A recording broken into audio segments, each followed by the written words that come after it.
पिछले पार्ट के एंड में हमने देखा कि इससे पहले ली अपने पेरेंट्स की अस्थि को लेता, तब तक मेमोरियल वालों ने अस्थि को एक गड्ढे में गिरा दिया था, क्योंकि जेजे ने मेमोरियल का कॉन्ट्रैक्ट रिन्यू नहीं किया दोस्तों।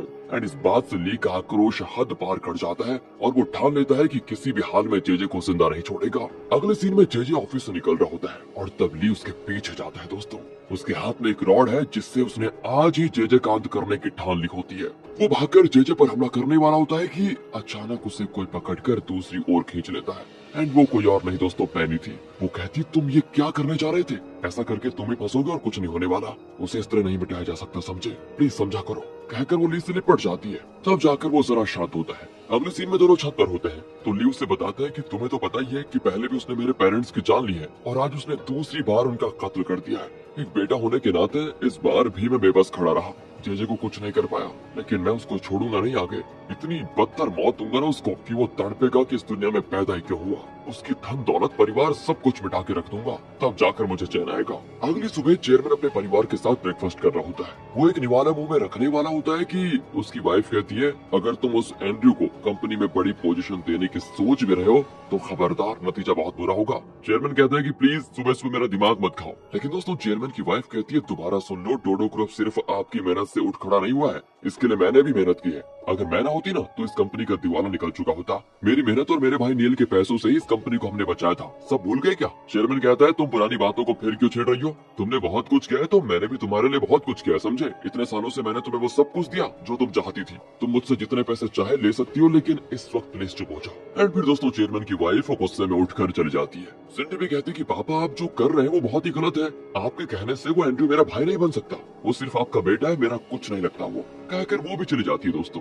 तो यहाँ ऑफिस में एंड्रयू जिना के बारे में सोच रहा होता है। जिना के रेस्टोरेंट में जाकर उसका खाना, फिर जिना का कहना कि मुझसे कभी मत मिलना, और फिर एंड्रयू का शराब के नशे में उसके घर जाना, ये सारी बातें सोचकर वो शर्मिंदा होता है कि ये मैंने क्या कर दिया। कहीं वो ये ना सोच ले कि मैं उसे मिस कर रहा हूँ। इतने में चेयरमैन आकर एंड्रयू को एक मीटिंग के लिए बुलाता है। फिर जेजे भी आता है और ली से पूछता है कि कहीं चेयरमैन को हमारे प्लान का पता तो नहीं चल गया। फिर उसने मीटिंग बुलाई क्यों है वैसे? ली को जेजे पर दोस्तों यहाँ पर इतना गुस्सा आता है, पर वो कंट्रोल करके कहता है, मुझे नहीं पता, आप खुद ही जाकर देख लीजिए। तो यहाँ मीटिंग में चेयरमैन बताता है कि अब तक आप लोगों को अनऑफिशियल सोर्सेज के जरिए एंड्रयू के बारे में कुछ न कुछ तो पता चल ही गया होगा, पर आज मैं ऑफिशियली अनाउंस करता हूँ कि एंड्रयू मेरा बेटा है और आज से एसपीडी को यही लीड करेगा। आज से यही वाइस चेयरमैन भी है। सभी चौंक जाते हैं, लेकिन जेजे बड़ा खुश होता है। मीटिंग के बाद सिंडी चेयरमैन से पूछती है कि पापा आपने किस क्वालिफिकेशन के आधार पर इसे वाइस चेयरमैन बनाया? तो चेयरमैन कहता है कि सुनो मेरी बात, तुमने और तुम्हारे भाई ने डोडो ग्रुप को पहाड़ से खाई में धकेलने की पूरी कोशिश की। उसके बाद मुझे तुम दोनों पर भरोसा नहीं रहा और मुझे लगता है कि हमें एंड्रयू को भी खुद को साबित करने का एक मौका देना चाहिए। वो एंड्रयू से कहता है कि बेटा मुझे नहीं पता कि तुम मुझसे क्या एक्सपेक्ट कर रहे हो, पर मैं तुम्हें वो सब कुछ दूंगा जो मैंने अपने बाकी 2 बच्चों को दिया है। तुम्हारा काम है सिर्फ खुद को प्रूफ करके दिखाना कि तुम इस कंपनी को चला सकते हो। ये कहकर वो चला जाता है दोस्तों। एंड्रयू तो बड़ा खुश हो जाता है और सिंडी से पूछता है, क्यों मेरी बहन, कैसा लगा पापा का ये शॉक ट्रीटमेंट तुम्हें? वो भी चिढ़ जाती है, बस एक ही बात कहती रहती है कि तुम मेरे भाई कभी नहीं हो सकते। वो कहता है, तुम मुझे भाई मानो या न मानो, पर इस जन्म में मेरी तुम इकलौती बहन हो। इस तरह दोस्तों डायलॉग बोलकर वो चला जाता है। सिंडी गुस्से में चिल्लाती है कि चैंग कहाँ मर गए तुम? चैंग दोस्तों पता है ना आपको कौन? ली यार। कहकर वो ली को ढूंढने लग जाती है। ली भी नोटिस देखकर समझ आता है कि एंड्रयू को एसपीडी का हेड और वाइस चेयरमैन बना दिया गया है। Oh my God. तभी मोजो कहता है, मुझे पता था ऐसा ही कुछ होगा, पर यकीन नहीं होता कि एंड्रयू को चेयरमैन ने इतनी जल्दी इतनी बड़ी पोजीशन पर बैठा दिया। ली कहता है, उसकी पोजीशन की मुझे कोई फिक्र नहीं है, पर वो बस हमारे रास्ते में कभी ना आए, इसका बंदोबस्त करना पड़ेगा। वो जेजे से मिला हुआ है, इसलिए आप भी सावधान रहना। मोजो कहता है कि मैंने वो सब चेयरमैन को बता दिया है और चेयरमैन कोई और ही प्लान कर रहा है। तो दोस्तों यहाँ से अगले सीन में ली और जेजे एक रेस्टोरेंट में बैठे होते हैं। जेजे कहता है कि चेयरमैन को हमारे प्लान का पता चल गया है शायद, इसलिए उसने कंपनी के बाकी शेयर्स को भी खरीदना शुरू कर दिया है। हमें थर्सडे के बाकी शेयर्स को खरीदना शुरू कर देना होगा। ये बात कर ही रहे होते हैं, इतने में जेजे का बॉडीगार्ड आकर उसको 30 पेन ड्राइव्स देता है, जिसमें उन 30 फेक अकाउंट्स के एक्सेस डिटेल्स है। उन 30 अकाउंट्स के पेन ड्राइव्स वो जेजे को दे देता है। एंड दोस्तों तब ली सोच में पड़ जाता है, असल में ली और पैनी ने भी 30 फेक अकाउंट्स खोले थे। अब इन्हें कैसे भी करके जेजे के 30 पेन ड्राइव्स को निकाल कर अपने 30 पेन ड्राइव्स को रखना होगा, ताकि जो पैसे हैं वो जेजे के अकाउंट्स के बजाय इनके अकाउंट्स में डिपॉजिट हो जाए। और अभी प्रेजेंट में ली जेजे से पूछता है कि सर क्या हम अभी ऑफिस जा रहे हैं? वो कहता है कि फिलहाल तुम दोनों ऑफिस जाओ, मुझे एक जरूरी काम है, उसे निपटा कर मैं आ जाऊंगा। कहकर यहाँ से दोस्तों जेजे उठकर जाने लग जाता है। तो ली बॉडीगार्ड से कहता है कि मैं सर को दरवाजे तक छोड़कर आता हूँ। ये कहकर वो जेजे को छोड़ने बाहर आ जाता है और एक स्टाफ को देखकर उसे एक आइडिया सोचता है। तो अगले सीन में ली और बॉडीगार्ड रेस्टोरेंट से बाहर निकल रहे होते हैं और तब ली उस स्टाफ को इशारा करता है और वो जूस पानी वगैरह ट्रे में लेकर आ जाती है। अचानक वो बॉडीगार्ड पर ऐसे गिरा देती है जैसे कि गलती से टकरा गई हो। वो कहती है सॉरी गलती हो गई एंड बॉडीगार्ड कुछ कहता नहीं और सीधे बाथरूम जाता है। और जैसा ली ने एक्सपेक्ट किया था वो ली को पेन ड्राइव्स वाला बैग देकर कहता है इसको एक काम करो अंदर लेकर जाओ, इसके अंदर चेक करो सब ठीक है या नहीं। कहकर वो ड्रेस को साफ करने दोस्तों अंदर जाता है और ये ली के लिए बहुत बढ़िया मौका था। तो वो उस बैग से पेन ड्राइव्स निकाल कर कचड़े में फेंक देता है और उसके बदले अपने 30 पेन ड्राइव्स बैग में रख देता है। एंड फिर जब बॉडीगार्ड बाहर आता है तो ली कहता है कि मैंने चेक कर लिया पूरे के पूरे 30 है। फिर दोनों यहाँ से जेजे के सीक्रेट ऑफिस में जाते हैं जहाँ वो हर एक को 1 या 2 पेन ड्राइव्स देकर कहते हैं इसमें उन फेक अकाउंट्स का एक्सेस है जिसमें उन पैसों को डिपॉजिट करवाना है। इस तरह हम शेयर्स को जल्दी खरीद पाएंगे। इसी बीच दोस्तों ली पैनी को इन्फॉर्म कर देता है कि कुछ ही देर में हमारे अकाउंट्स में पैसे आ जाएंगे और दोस्तों उसी तरह सारे पैसे इनके अकाउंट्स में आ जाते हैं। लगभग 20 मिलियन डिपॉजिट हो जाते हैं पर इन वर्कर्स को इसकी जानकारी होती नहीं और वो बहुत ही कैजुअली काम कर रहे होते हैं। फिर ली पैनी से बार में मिलता है। दोनों बड़े खुश होते हैं कि चलो 20 मिलियन मिल गए। पर ली कहता है कि ये तो सिर्फ 20 मिलियन है पर मेरा जो अपना हॉस्पिटल था उसे बेचकर जेजे ने 50 मिलियन कमाए थे और मुझे जेजे से और 30 मिलियन वसूल करना है कैसे भी करके। दोस्तों सीरीज की शुरुआत में आपने देखा था जब ली ब्लाइंड था तब जेजे ने उसके हॉस्पिटल को बेचने का प्लान बनाया था। उसी के जरिए उसे 50 मिलियन मिले थे। इसीलिए अब ली कहता है कि 20 तो मैंने ले लिए, बाकी के 30 मिलियन भी उससे छीन कर रहूंगा। यहाँ से 20 मिलियन से थोड़े पैसे लेकर वो सीधे जिना के भाई को देखने उस हॉस्पिटल में जाता है। जिना ने ली को बताया था कि मेरा भाई हॉस्पिटल में है इसलिए मुझे पैसों की जरूरत है। यहाँ हॉस्पिटल में जॉन को ली कुछ पैसे देता है और कहता है इससे आप जिना के भाई का हॉस्पिटल बिल भर दीजिए। एंड जॉन भी यकीन नहीं कर पाता कि ली जिना के लिए इतना कुछ कर रहा है। ली कहता है कि आप जिना को ये मत कहिएगा कि पैसे मैंने दिए प्लीज, और उसको कह दीजिए कि आपने सारे पैसे भरे हैं। जॉन कहता है मुझे जिना के लिए बड़ी फिक्र हो रही थी कि उसका कोई नहीं है पर सच में वो बहुत लकी है जो तुम जैसा अच्छा इंसान उसका साथी है और उससे शादी करने जा रहा है। ली चौंक कर कहता है ये आप क्या कह रहे हैं, ऐसा कुछ भी नहीं है, मैं तो सिर्फ उसका अच्छा दोस्त हूँ और कुछ नहीं। अब जॉन उसे लेकर जिना के भाई से मिलने जाता है और भाई का नाम वहाँ पर कुछ और ही लिखा होता है। ली उससे बात करने की कोशिश करता है लेकिन वो जरा मेंटली चैलेंज लड़का है तो वो ली से ठीक से बात नहीं कर पाता। कुछ देर के बाद ली भी चला जाता है लेकिन तभी जिना का भाई बड़बड़ाने लग जाता है कि इस आदमी की आवाज तो ली जैसी है तो क्या यही ली है या वो ली था। इस तरह वो बार बार कहने लग जाता है। दूसरी ओर जिना को दिखाते हैं जो एंड्रयू से परेशान है क्योंकि जिना की लाख मना करने के बाद भी वो इसी रेस्टोरेंट में खाने आता है। एंड वो गुस्से में चाकू फोक वगैरह टेबल पर रख कर कहती है लो तुम खुद ही काट कर खा लो। अब एंड्रयू तो ओनर को आवाज देने लग जाता है तो जिना घबरा कर उसको काट कर देती है। एंड्रयू कहते देखो तुम यहाँ काम करके इतनी मुश्किल से गुजारा कर रही हो, तुम वापस डोडो ग्रुप में आ जाओ, मैं तुम्हें वहाँ पर काम दिलवाऊंगा। जिना कहती है तुम खुद 2 टकिए के एम्प्लॉय होकर मुझे काम दोगे, वैसे भी मैं कंपनी में कभी वापस नहीं आऊंगी, खासकर उस कंपनी में। दोस्तों ये दोनों तो बात कर ही रहे होते हैं लेकिन ये नहीं जानते कि उसी रेस्टोरेंट में वो गुंडा बैठा है जिसे जिना को मारने के लिए नाथन के असिस्टेंट ने भेजा था। नाथन याद है ना आपको, जेल में बैठा था, उसने किसी गुंडे को कहा था कि जिना को मार दो, तो वही गुंडा। एंड वो जिना को वॉच कर रहा था। उसे पता था कि काम के बाद जिना पार्ट टाइम ड्राइवर का काम भी करती है, इसलिए वो जिना को ड्राइवर के तौर पर हायर करता है। लेकिन किस्मत से यहाँ ली भी पहुँच जाता है और देखता है कि जिना उस आदमी की कार ड्राइव करने जा रही है। ली सोचता है कि उस आदमी को ड्रॉप करके जिना को वापस बस में आना तो पड़ेगा ही, तो क्यों ना मैं जिना को वहाँ से पिकअप करके उसको घर ड्रॉप कर दूंगा। ये सोचकर वो जिना का पीछा करता है तो वो गुंडा भी जिना को एक सुन से पुरानी रोकने को कहता है। जिना भी थोड़ी नर्वस हो जाती है और पूछती है आप यहाँ रहते हैं क्या, लेकिन इतने में वो पीछे से जिना का गला दबाने लग जाता है। जिना पूरी तरह फंस जाती है लेकिन वो एक पैर उठाकर उसके पैर में जोर से खोप देती है एंड वो भी दर्द के मारे चिल्लाता है तो जिना किसी तरह बाहर निकल कर भाग जाती है। एंड वक्त पर ली भी वहाँ पहुँच जाता है और वो तुरंत जिना से पूछता है तुम ठीक तो हो ना। इतने में दोस्तों गुंडा बाहर निकल आता है और एक रॉड से ली पर हमला करने की कोशिश करता है लेकिन ली तो टॉप फाइटर भी है, वो उसे लेफ्ट राइट सेंटर करके हर डायरेक्शन से पीटने लगता है। अब जिना डर कर उसे पकड़ लेती कि ये तुम पर कौन सा जानवर सवार हो गया जो इतनी बुरी तरह मार रहे हो, लेकिन ली मुड़कर पूछता है तुम्हें तो कुछ नहीं हुआ ना, कहकर वो जिना को गले लगा लेता है दोस्तों। एंड जिना भी समझ नहीं पाते कि वो कैसे रिएक्ट करे। फिर वो जिना को अपने घर यानी पैनी के घर लेकर आता है। घर बहुत ही बड़ा और बढ़िया होता है। वो कहता है तुम बहुत डरी हुई हो इसीलिए आज रात यहीं पर रुक जाओ, वैसे तुम इतने रिस्की काम क्यों करती हो। एंड दोस्तों तभी जिना ली के हाथ में घाव देखती है और उस पर दवा लगाती है। बहुत ही इमोशनल होकर कहती है पापा के गुजर जाने के बाद मैं अकेली पड़ गई थी, बड़ी मुश्किल में थी मैं, पर मेरी मदद के लिए कोई नहीं आया, तुम हर मुसीबत से मुझे बचाने के लिए आ जाते हो। एंड ली उसको दिलासा देने के लिए उसका गला टच करने जाता है लेकिन फिर उसकी नाक पर धीरे से टच करके कहता है आज तुम नहीं रुक जाओ, बाकी बातें कल करेंगे। क्लोजेट में नए कपड़े होंगे, तुम कोई भी निकाल कर पहन लो, मुझे थोड़ा काम है, मैं बाहर जाकर आ रहा हूँ। कहकर दोस्तों वो बाहर चला जाता है। जिना के साथ बिताए हुए पल ली को खुश कर देते हैं। अगले दिन एंड्रू को दिखाते हैं। वो ऑफिस लिफ्ट में होता है जहाँ बाकी स्टाफ गप्पे लड़ा रहे होते हैं। वापस से बात करते हैं कि तुम्हें पता है क्या, कंपनी में एक नया वाइस चेयरमैन आया है। सुना है उसकी माँ ने चेयरमैन को बहला फुसलाकर अपने जाल में फंसा लिया था और उसी औरत का बेटा अब यहाँ पर वाइस चेयरमैन बना हुआ है। एंड्रू दोस्तों चिढ़कर कहता है कि तुम्हें जो कहना है सीधे सीधे क्यों नहीं कह देते,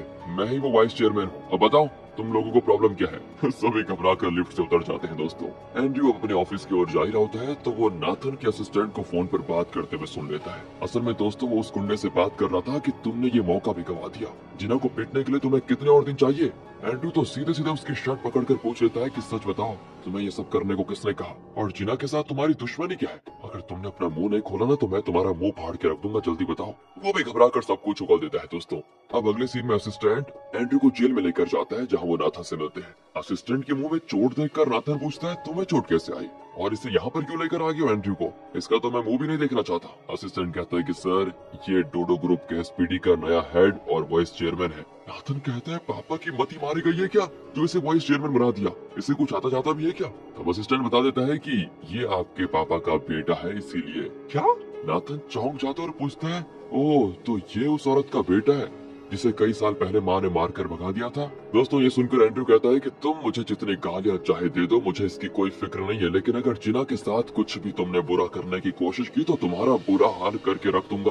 बस नाथन भड़क जाता है कि तुम मेरे नौकर हो समझे, मैं एक बार बाहर निकल जाऊं फिर देखता हूँ तुम्हें। एंड्रू भी कह लेता है कि तुम जिस दिन बाहर निकलोगे उस दिन देख लेंगे तुम उखाड़ क्या लेते हो, लेकिन तब तक जिना पर कोई भी आंच नहीं आनी चाहिए वरना मैं वो काम कर दूंगा जिससे तुम उम्र भर इसी जेल में पड़े रहोगे, समझे। कहकर वो चला जाता है। दोस्तों अब नाथन असिस्टेंट से पूछता है कि अगर ये वाइस चेयरमैन बन गया है तो क्या पापा इसे अपना वारिस घोषित करने वाले हैं क्या।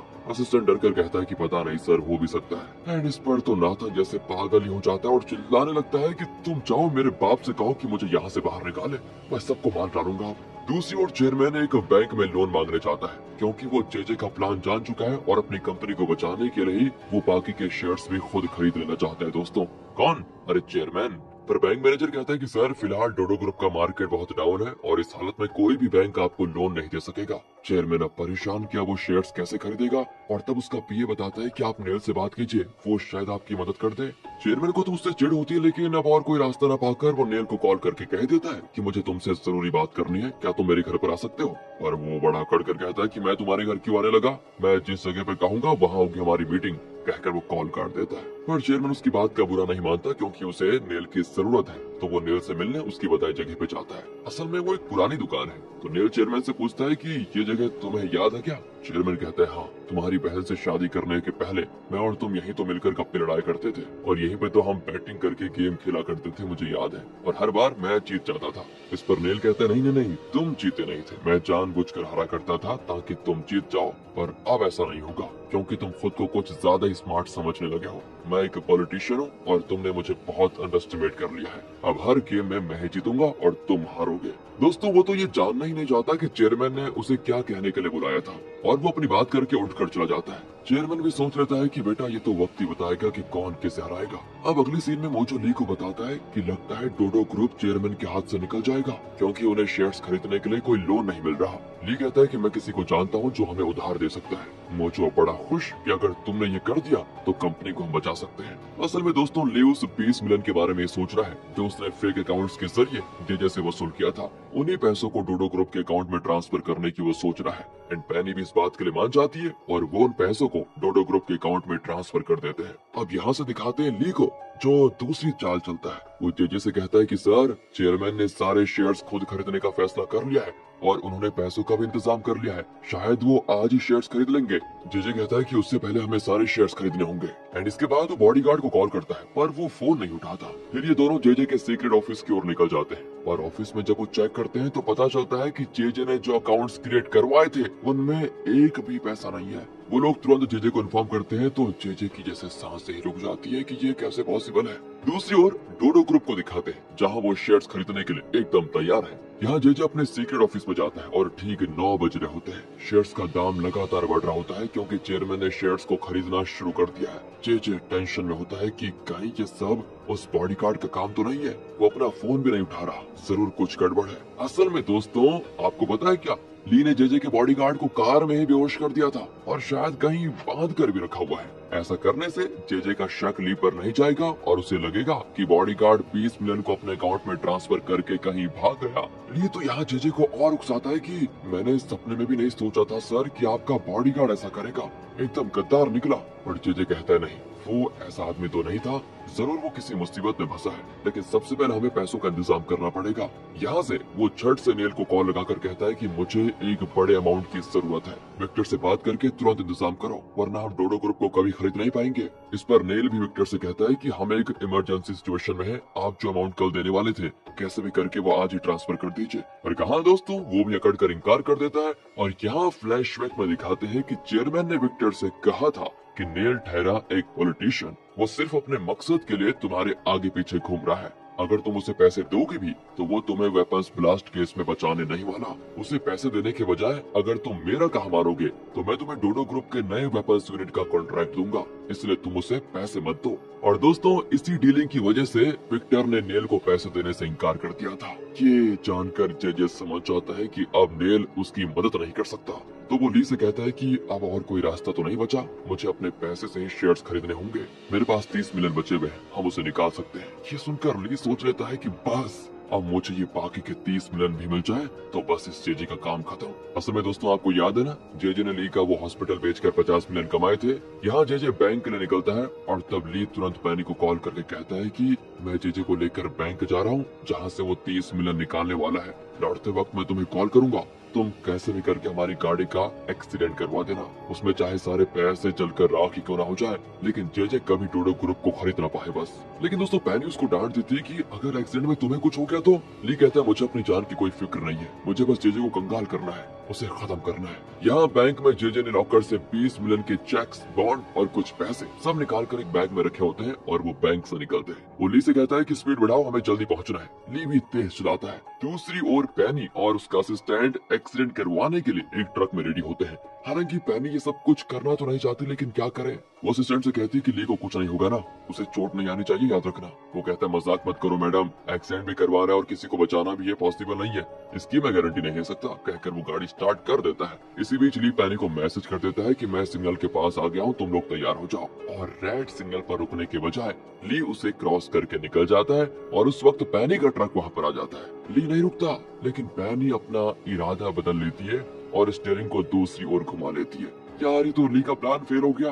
ली बड़ी टेंशन में होता है, लेकिन जेजे चैन की सांस लेता है कि अच्छा वो बच गए। लेकिन अब ली टेंशन में है कि अगर ये ठीक टाइम पे पहुंच गया तो शेयर्स को खरीद लेगा और वो मुझे कभी मंजूर नहीं होगा। आज तो मैं इसका एक्सीडेंट करवा कर ही रहूंगा। ये सोचकर वो साइड पर खड़ी एक गाड़ी पर क्रैश करना चाहता है और जेजे चिल्लाता है कि अरे क्या कर रहे हो, गाड़ी स्लो करो। पर ली गाड़ी और तेज करके सीधे उस गाड़ी से टकरा जाता है। कार में होता है बहुत डैमेज। ली और जेजे दोनों बहुत घायल और लहूलुहान हालत में पड़े होते हैं। ली की आंखें खुलती हैं और जेजे को ऐसी हालत में देखकर वो बड़ा खुश हो जाता है। पिछले पार्ट के एंड में हमने देखा कि ली ने कार तेज चलाकर जानबूझकर एक्सीडेंट किया था, जिसमें जेजे नहीं वो खुद भी घायल हो गया था। पर जब उसकी आंख खुली तो वो खुद की हालत पर रोने के बजाय जेजे की हालत को देखकर हंस देता है कि मेरा मकसद कुछ हद तक तो पूरा हो गया। तो पार्ट 17 की शुरुआत में पैनी और उसका असिस्टेंट आ जाते हैं। असिस्टेंट तो जेजे के पैसे उठाकर रख लेता है, लेकिन पैनी परेशान हो जाती है कि ली को क्या हो गया। पर असिस्टेंट उसे खींचकर लेकर जाता है क्योंकि वहाँ ज्यादा देर रुकेंगे तो ये लोग पकड़े जाएंगे। पर पैनी तुरंत एम्बुलेंस को कॉल करके इन्फॉर्म कर देती है और फिर वहाँ से तुरंत भाग जाती है।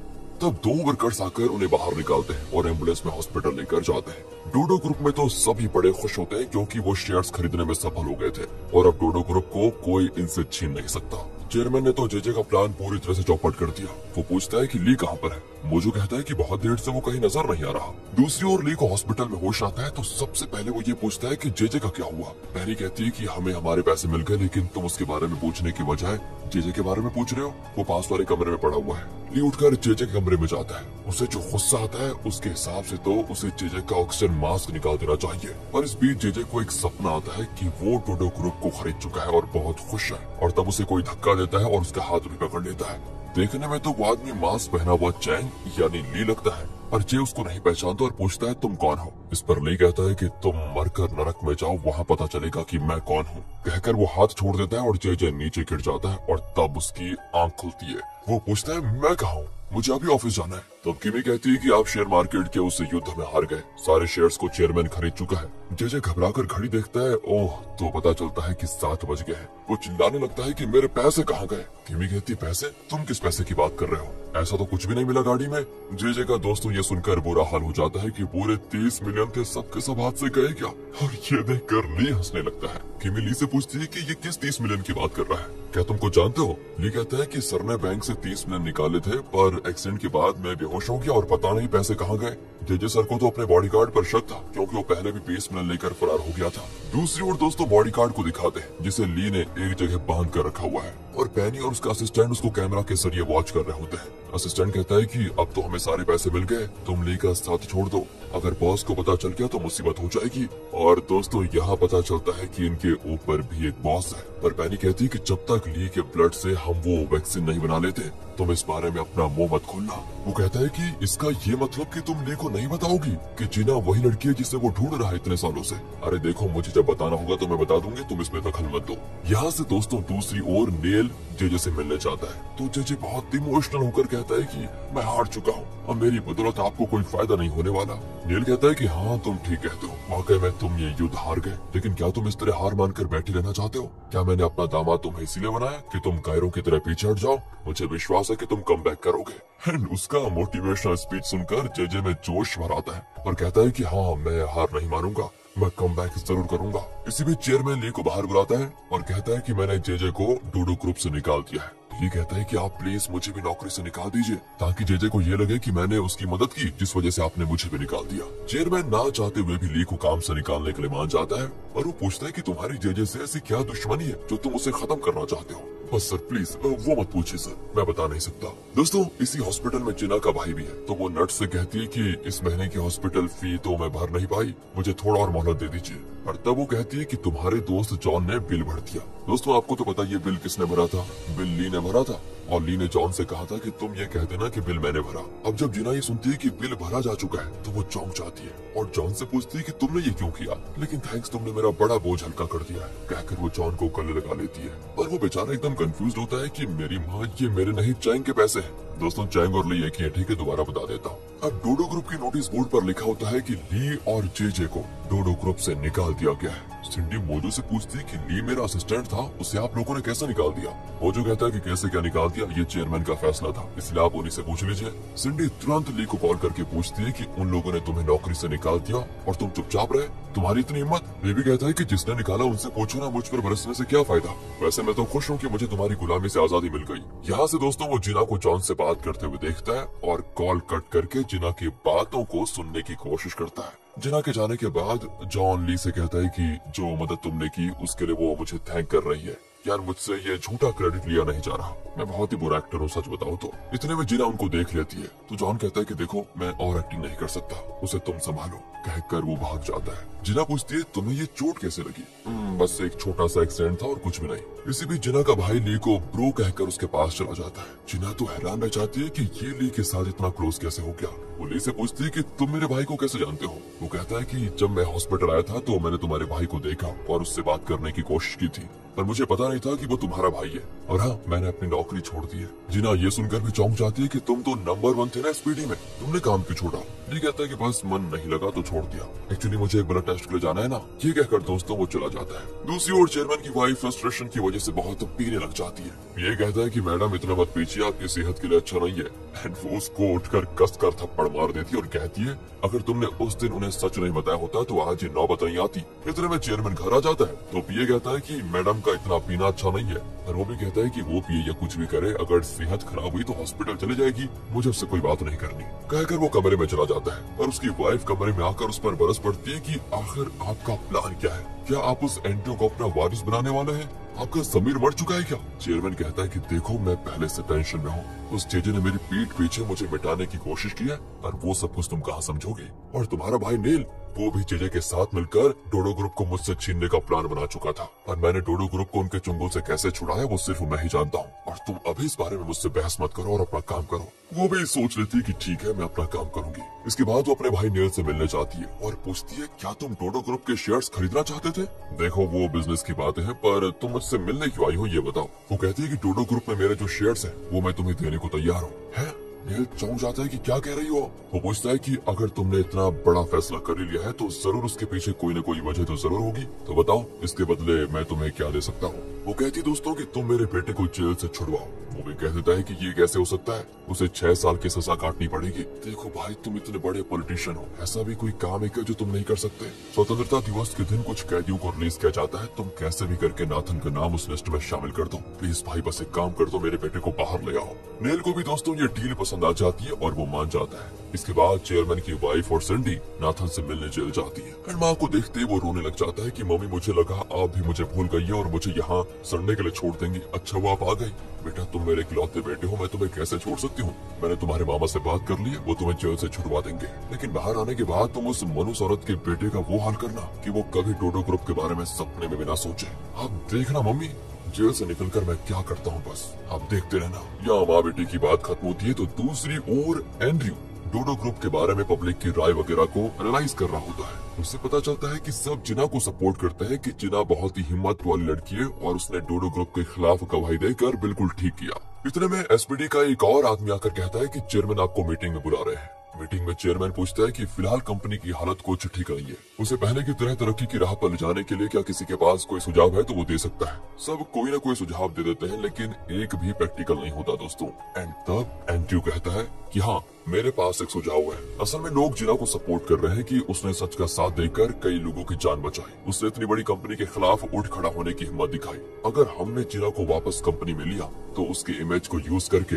हम लोगों को ये बता सकेंगे कि हम भी लोगों की भलाई के लिए काम कर रहे हैं और अब हम वो कंपनी नहीं रहे जिसने T9 यूज किया था। इससे होगा ये कि लोगों को डोडो ग्रुप पर विश्वास होने लगेगा। इसलिए मेरा सुझाव है कि हम जिना को वापस कंपनी में ले ले।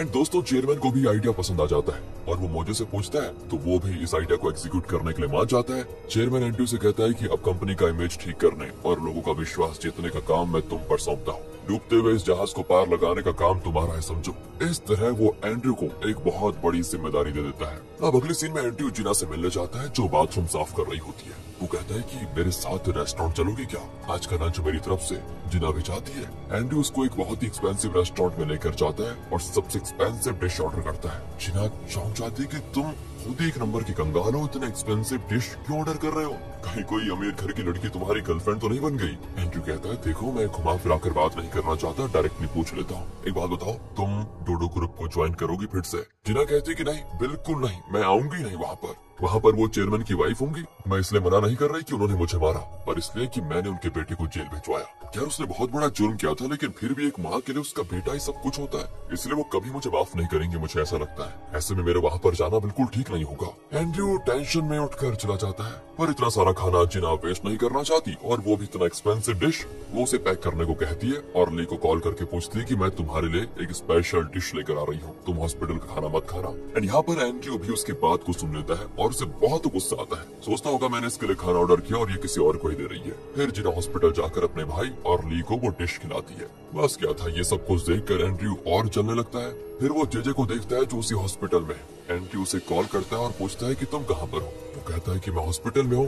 अब जेजे बाहर आता है तो एंड्रयू कहता है मेरे पापा को मुझ पर शक हो गया है, इसीलिए उन्होंने आपको काम से निकाल दिया है और मुझे भी आपसे मिलने से मना कर दिया है। जेजे बेबस होकर उसको देखता है तो वो कहता है कि हाँ मुझे आपकी दुविधा समझ आ रही है, पर आप फिक्र मत कीजिए, मैं हमेशा आपका साथ ही दूंगा। मेरा और आपका एक ही मकसद है और वो है डोडो ग्रुप से बदला लेना। ये सुनकर दोस्तों जेजे को चैन आता है कि चलो कोई तो है मेरे साथ। एंड्रयू आगे कहता है कि क्या आपको सच में लगता है कि आपका बॉडीगार्ड पैसे लेकर भाग गया? वो कहता है मुझे लगता नहीं, वैसे उसने ऐसा किया होगा, ये किसी और की चाल भी हो सकती है। एंड्रयू कहता है कि अब तो आपके पास कुछ भी नहीं है, फिर चैंग आपके साथ क्यों चिपका हुआ है, वो बेवजह आपका इतना वफादार क्यों बन रहा है? मुझे तो उसी पर शक है कि उसी ने पैसे चुराए हैं। और दोस्तों ये तो एंड्रयू ने बिल्कुल सही दिशा में सोचा है। जेजे को फिर से ली पर शक होता है। ब्लड टेस्ट के दौरान भी जेजे ली को शक की नजर से ही घूर रहा होता है। वो ली से पूछ लेता है कि अब तो मेरे पास कुछ भी नहीं बचा, इसीलिए मुझे लगता है कि तुम्हें मेरे साथ टाइम वेस्ट नहीं करना चाहिए।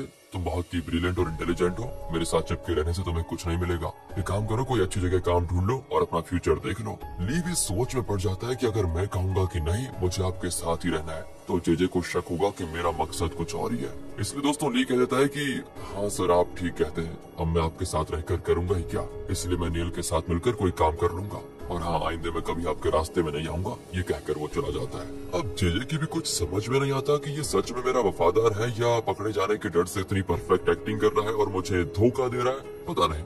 दूसरी ओर एंड्रयू अपनी टीम के लोगों से थोड़ा कड़ कर कहता है, थोड़ा डट कर कहता है कि अगर तुम लोग जिना को वापस ऑफिस लाने में सफल नहीं हुए तो सबको नौकरी से निकाल दूंगा, बस ये बात ध्यान में रखना। एंड वो भी डर के मारे जिना के घर जाते हैं और उसे नया ड्रेस और शूज दिखाकर कहते हैं कि प्लीज तुम ऑफिस चली आओ वरना हमारी नौकरी चली जाएगी। एंड उन पर दोस्तों जिना को तरस आ जाता है और वो भी ड्रेस पहनकर उनके साथ जाती है, लेकिन वो कहती है मैं सिर्फ इसीलिए आ रही हूँ क्योंकि मैं नहीं चाहती कि मेरी वजह से तुम लोगों की नौकरी जाए, और हाँ ऑफिस जाकर मैं तुम्हारे वाइस चेयरमैन से कह दूंगी कि मैं इस जॉब में इंटरेस्टेड नहीं हूँ, इस तरह तुम लोगों की नौकरी भी बच जाएगी और मैं भी काम नहीं करूंगी। तभी दोस्तों उनमें से एक लड़की कहती है कि हाँ तुम ऐसा ही करना, असल में ये जो नया वाइस चेयरमैन है ना वही सारी मुसीबत की जड़ है। पर वो जिना को ये नहीं बताते कि नया वाइस चेयरमैन एंड्रयू है। अब ऑफिस में जिना चेयरमैन को आते हुए देखती है, लेकिन उसके पीछे एंड्रयू को देखकर वो चौंक जाती है कि ये चेयरमैन कितने करीब कैसे आ गया। तब ग्रे बताता है कि यही तो है नया वाइस चेयरमैन, ये असल में चेयरमैन का दूसरा बेटा है। जिना को लगता है शॉक पे शॉक कि ये चल क्या रहा है। वो एंड्रयू से कह देती है कि मैं यहाँ काम नहीं करूंगी।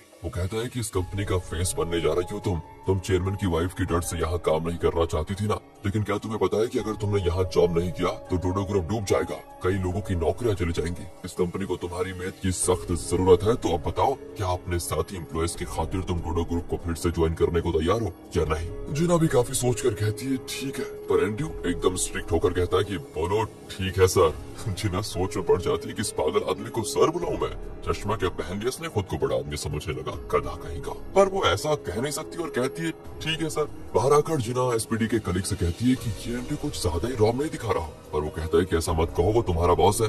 जिना सोच लेती है कि लगता है डोडो ग्रुप में सारे के सारे पागल ही घूम रहे हैं। दूसरी ओर पैनी को दिखाते हैं जो ली का हालचाल पूछ रही होती है और तब उसका असिस्टेंट फोन लेकर उसको देता है कि बॉस बात करना चाहते हैं। वो फोन लेती है तो बॉस कहते हैं कि ली के खून से हम वैक्सीन बनाने में सफल हो गए, अब हमें ली की जरूरत नहीं है, इसलिए तुम उसका साथ छोड़ दो। पैनी बहुत दुखी हो जाती क्योंकि लगता है उसे ली बहुत ही अच्छा लगने लगा था। असिस्टेंट कहता है कि देखो तुम ली को जिना की सच्चाई बता दो कि वो जिना वही है जिसे वो इतने सालों से ढूंढ रहा है और तुम ली से अलग हो जाओ। हमारा मकसद था ली के खून से वैक्सीन बनाना जो कि पूरा हो चुका है। पर पैनी कहती नहीं नहीं, ये मेरी लाइफ है, तुम बस अपना काम करो, मुझे क्या करना है ये मैं जानती हूँ अच्छे से। वहाँ ली नील के साथ काम करने का प्लान बना रहा होता है। वो विक्टर की डिफेंस इंडस्ट्री के बारे में रिसर्च करता है, जिससे पता चलता है कि उसकी कंपनी का वेपन्स प्रोजेक्ट एक नंबर का फेलियर है, जिसकी वजह से आर्मी के सोल्जर्स मारे गए। उसके बारे में डिटेल रिपोर्ट बनाकर वो मोजो को देता है। वो कहता है कि इस केस को लड़ने के लिए हमें एक विश्वसनीय लॉयर की जरूरत होगी। ली कहता है कि मेरे जहन में है एक ऐसा लॉयर।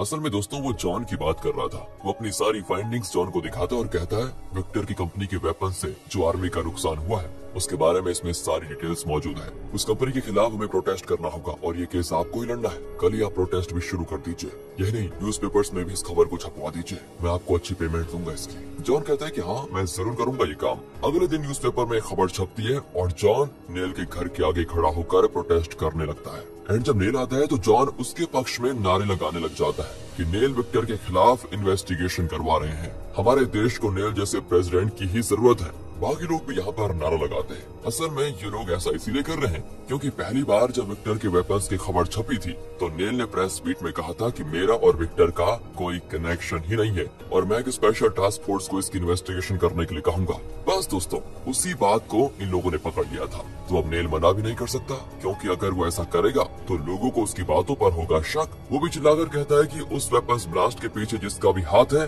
मैं उन लोगों को अरेस्ट करवा कर रहूंगा। और ये बात प्रेस और मीडिया वाले भी रिकॉर्ड कर लेते हैं। अगले सीन में विक्टर को दिखाते हैं जो नेल पर चिल्ला रहा होता है कि तुमने मुझे बचाने की बजाय मुझ पर इन्वेस्टिगेशन करवाने का वादा किया है और वो भी पब्लिक में। नेल कैसे भी करके उसे शांत करवाता है कि देखो उस वक्त मेरे पास कोई और रास्ता नहीं था वरना लोग भड़क उठते मुझ पर आप फिक्र मत कीजिए, मैं आप पर कोई आंच नहीं आने दूंगा। दूसरी ओर जेजे को फिर वही सपना आता है कि कोई उसे बिल्डिंग के ऊपर से धक्का दे रहा है और फिर एक हाथ से उसे पकड़ भी रहा है। जेजे पूछता है कि तुम हो कौन, पर वो आदमी कहता है कि तुम मरकर नरक में जाओ, वहाँ पता चलेगा कि मैं कौन हूँ। पर इस बार जेजे उसका मास्क निकाल लेता है तो पता चलता है कि वो चैंग है, यानी कि ली। तब ली उसका हाथ छोड़ देता है और वो नीचे गिर जाता है। अचानक फिर उसकी नींद खुलती है और अब उसको लगता है कि शायद ली ही उसके साथ धोखा कर रहा है। इतने में ली कमरे में आता है और उसको देखकर जेजे चुपचाप मुड़कर लेट जाता है। ली भी वहाँ से चला जाता है। फिर ली जिना के भाई के कमरे में जाता है, पर वो अब तक जाग रहा था। ली कहता है कि मैं तुम्हारी बहन को ढूंढ रहा हूँ, पर तब वो एक बात को बार बार दोहराने लगता है। दोस्तों, आपको याद होगी एक चीज कि एक बार पैनी का असिस्टेंट यहाँ पर आया था और उसने जो फोन पर कहा उस बात को ये बार बार बड़बड़ा रहा था। उस दिन असिस्टेंट ने फोन पर पैनी से कहा था, जैसा तुम कहती हो जिना को पता नहीं चलना चाहिए कि चैंग असल में ली है। तो उस दिन हुआ ये था कि जिना के भाई ने इस बात को पकड़ लिया और बार बार दोहराने लगा था। और अब न जाने क्यों ली को देखकर वो वही बात कहने लगता है कि जिना को पता नहीं चलना चाहिए कि चैंग ही ली है।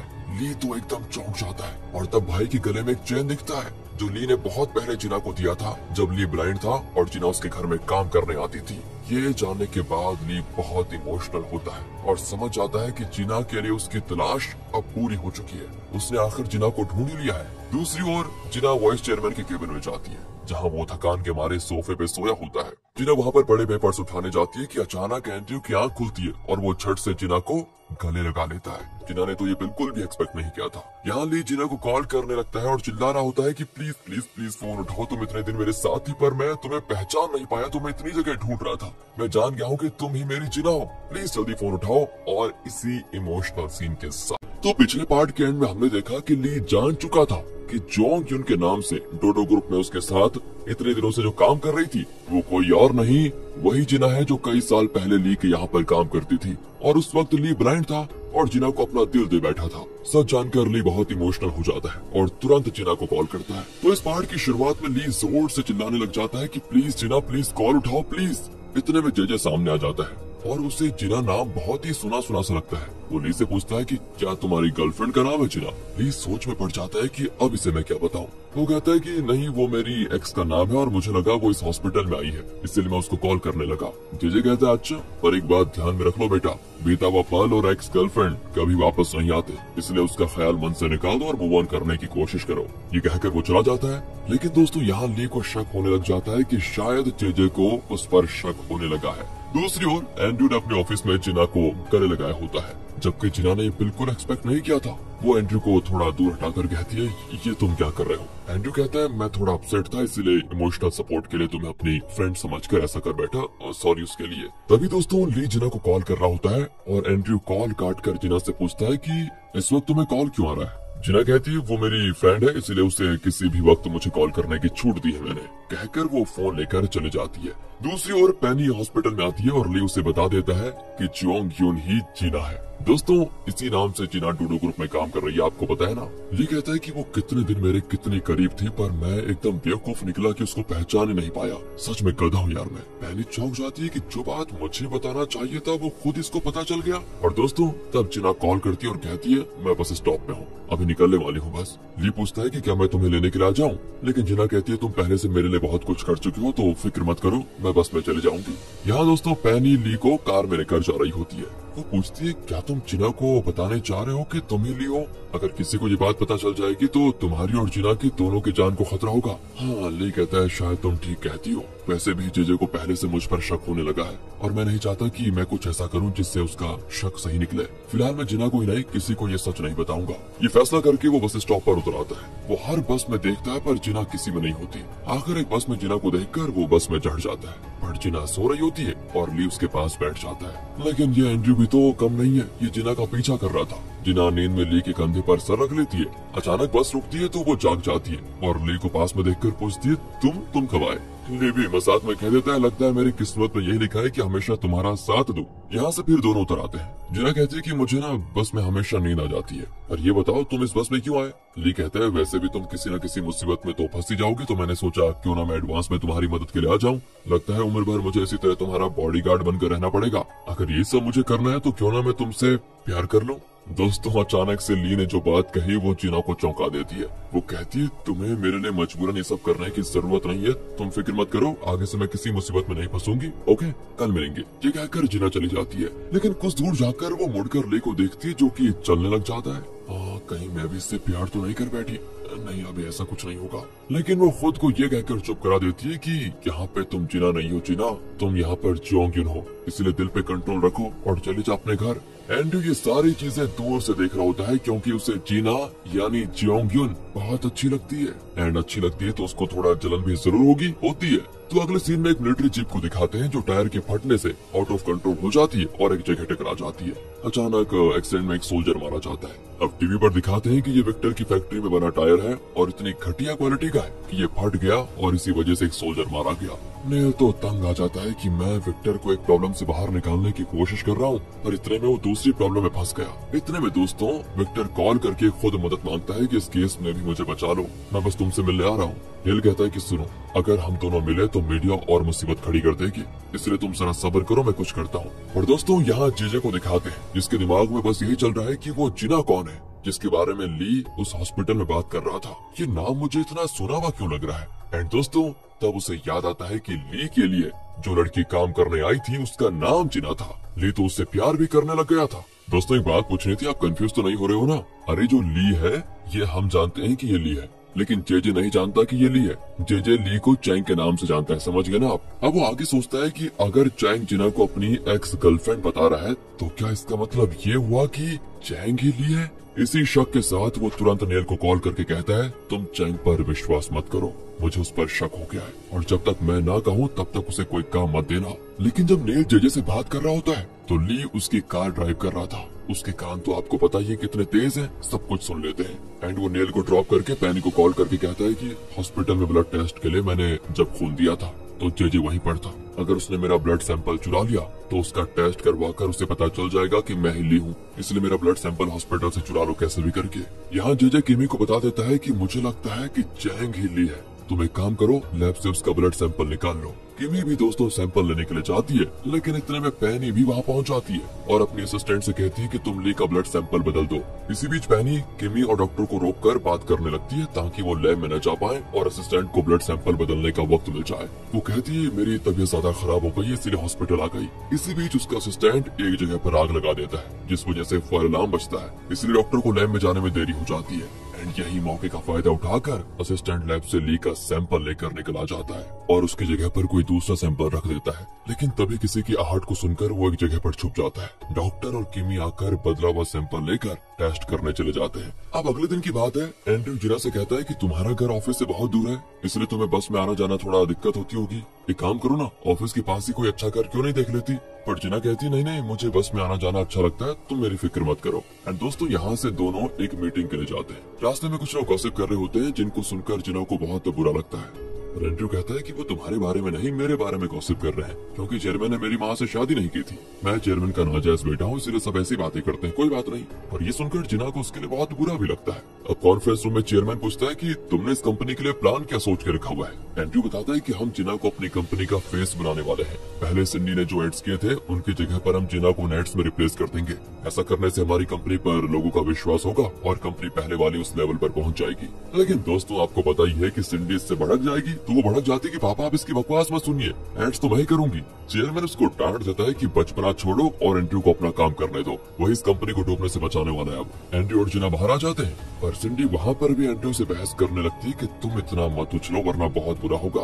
एंड्रयू कहता है कि डोडो ग्रुप का इमेज खराब कर दिया तुम्हारे भाई ने, इसलिए शेयर्स का दाम गिर रहा है समझे, और इमेज को ठीक करने के लिए हमें किसी ऐसे इंसान की जरूरत है जो इस परिवार की सदस्य ना हो, तभी लोगों को हम पर विश्वास होगा और वो इंसान जिना है, वही इस कंपनी को बचा सकती है। अब और मुझे बहुत काम है, मेरा टाइम वेस्ट मत करो। ये कहकर दोस्तों एंड्रयू चला जाता है। सिंडी अब यहाँ नाथन के असिस्टेंट से पूछती है कि इसका मुकाबला करने वाला कोई हो तो बताओ। वो कहता है कि इसका तो सिर्फ चैंग मुकाबला कर सकता है। दोस्तों चैंग मतलब ली। वो कहती है तो ठीक है उसे बुलाओ, और असिस्टेंट कहता है मैडम आप खुद ही फोन कीजिए ना। अरे वो मेरा फोन उठाएगा तब ना। तो दूसरी ओर जेजे को जब ब्लड रिपोर्ट मिलता है तो वो बड़ा खुश होता है क्योंकि उसमें लिखा है कि चैंग का ब्लड ली के ब्लड से मैच नहीं होता। अच्छा हुआ चैंग ली नहीं है। किमी भी कहती है कि चैंग ने हमारी कितनी मदद की है, फिर भी तुम्हें उस पर शक हुआ क्यों? जेजे कहता है कि हाँ गलती हो गई मुझसे, अब से मैं चैंग पर कभी शक नहीं करूंगा। पर दोस्तों आप और हम तो जानते हैं कि चैंग ही ली है और वही सब कुछ कर रहा है। दूसरी ओर चेयरमैन एक होटल से बाहर निकलता है तो नेल वहाँ पर आता है। चेयरमैन पूछता है कि इस होटल में कैसे आना हुआ, कोई मीटिंग थी क्या? नेल कहता है नहीं, मैं तो सिर्फ खाना खाने आया था। अगर तुम्हारा काम हो गया है तो फिर निकलो यहाँ से। चेयरमैन कहता है कि मैं तो निकल जाऊंगा पर तुम सावधान रहना मेरे दोस्त। इस तरह बातों बातों में इनकी तकरार हो जाती है। यहाँ होटल के बाहर ली मोजो से कहता है कि जीजू को मुझ पर शक था पर मैंने उस शक को भी दूर कर दिया। अब जीजू को मुझ पर पूरा विश्वास है, पर अगर हम यहीं बैठे रहे तो ये कैसे पता चलेगा कि होटल के अंदर क्या हो रहा है। मोजो कहता है फिक्र मत करो, अंदर एक स्पाई है। असल में वो स्पाई दोस्तों रोशी है। वो अपनी स्किल्स की बदौलत विक्टर की गैंग में शामिल हो गई थी। विक्टर यहाँ पर नेल से मिलने आया था पर दोनों एक साथ बैठ नहीं सकते क्योंकि फिर लोगों को शक होगा कि ये दोनों मिले हुए हैं। तो दोनों बगल वाले कमरे बुक करते हैं और ऊंची आवाज में एक दूसरे से कम्युनिकेट करने लगते हैं। विक्टर पूछता है कि मुझे बचाने का कोई रास्ता बताओ। नेल कहता है कि हमें ऐसी सेटिंग करनी पड़ेगी जिससे लोगों को लगे कि जो आदमी उस जीप को चला रहा था वो शराब के नशे में था, इसी वजह से एक्सीडेंट हुआ और टायर बाद में फट गया। और उसके बाद तुम्हें अपनी फैक्ट्री में बने सारे टायर्स को डिस्पोज करना होगा। अगर टायर्स किसी के हाथ लगे तो बड़ी मुसीबत हो जाएगी। विक्टर कहता है हाँ मैं ऐसा ही करूंगा। वैसे डूडू ग्रुप के चेयरमैन ने मेरे लिए बहुत कुछ करने का वादा किया था पर उसने मुझे धोखा दे दिया। उससे बदला लेने के लिए तुम जो कहोगे मैं वो करूंगा और उस काम के लिए तुम्हें एक्स्ट्रा रकम भी दूंगा। लेकिन दोस्तों रोशन की सारी बातें मोजो को बता देती है। दूसरी ओर विक्टर की फैक्ट्री को दिखाते हैं जहाँ वो टायर्स को डिस्पोज करने की कोशिश में लगे होते हैं। ये सब कुछ ली और रोशी दूर से देख रहे होते हैं। ढेर सारे टायर्स को कुछ ट्रक्स में एक जगह पर ले जाया जाता है जहाँ इनको डिस्पोज कर दिया जाएगा। तो मोजो उस जगह पे गार्ड के भेस में होता है और कहता है ठीक है सारे टायर्स उतार दो, इन्हें हम डिस्पोज कर देंगे। अगले दिन की बात है, चेयरमैन टायर्स को चेक करने आता है। रोशी बताती है कि नॉर्मल टायर्स कम से कम 1 टन का वजन उठा लेते हैं, लेकिन इन टायर्स की क्वालिटी को देखकर लगता है कि 500 किलो का वजन भी इन्हें डैमेज कर सकता है। बहुत ही लो क्वालिटी का मटेरियल यूज किया गया है इसमें। ये कहकर वो इस जांच की रिपोर्ट भी बनाकर देती है।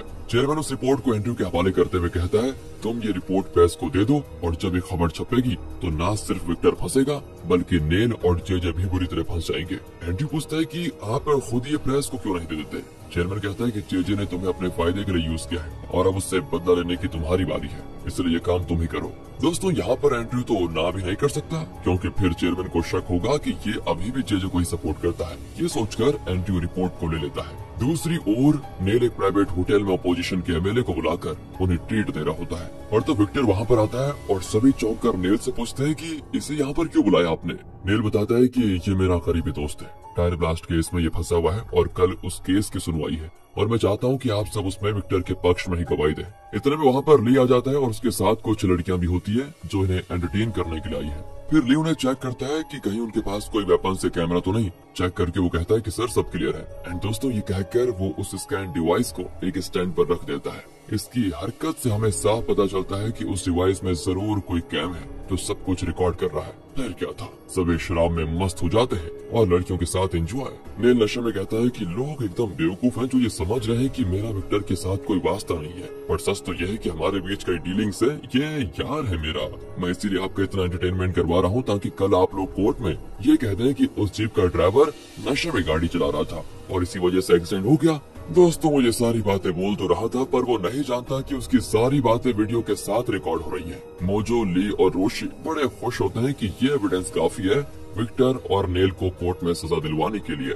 लेकिन उससे पहले दोस्तों एंड्रयू को वो रिपोर्ट प्रेस में देना होगा, पर एंड्रयू अब दुविधा में फंस जाता है कि अगर वो ये रिपोर्ट प्रेस को देगा तो जेजे का उस पर से विश्वास उठ जाएगा। दूसरी ओर जेजे के बॉडीगार्ड को दिखाते हैं जिसे पेनी ने बांध कर रखा हुआ है। अचानक उसे दौरा पड़ जाता है और पेनी का एक आदमी उसको देखने जाता है, पर अचानक वो बॉडीगार्ड उठकर उसे पकड़कर पीट देता है। पेनी के असिस्टेंट की समझ में नहीं आता कि वो क्या करे। वो अपने आदमी से कहता है कि उसे मत छोड़ो, पर वो उनको मार कर बच निकलता है। दोस्तों चलिए अगले दिन होती है हियरिंग जिसमें मिलिट्री के बड़े बड़े ऑफिसर्स आए होते हैं, प्रेस के लोग और नेल के अपोजिशन के लोग भी आए होते हैं। नेल बोलना शुरू करता है कि देश की सुरक्षा के लिए मिलिट्री को सुरक्षित रखना बहुत जरूरी है, लेकिन हाल ही में ऐसी अफवाहें फैल रही है कि विक्टर लो क्वालिटी के प्रोडक्ट्स बना रहा है जिसे मिलिट्री यूज करती है। उसके बारे में इन्वेस्टिगेशन हुई है। दूसरी ओर दिखाते हैं दोस्तों एंड्रयू एक प्रेस रिलीज में उस रिपोर्ट को सामने रखता है कि हमने विक्टर की कंपनी के बनाए हुए टायर्स को इंस्पेक्ट किया था, जिसमें पता चला है कि टायर्स की क्वालिटी बहुत ही खराब है। इसी वजह से आर्मी जीप का एक्सीडेंट हुआ था और एक सोल्जर भी मारा गया।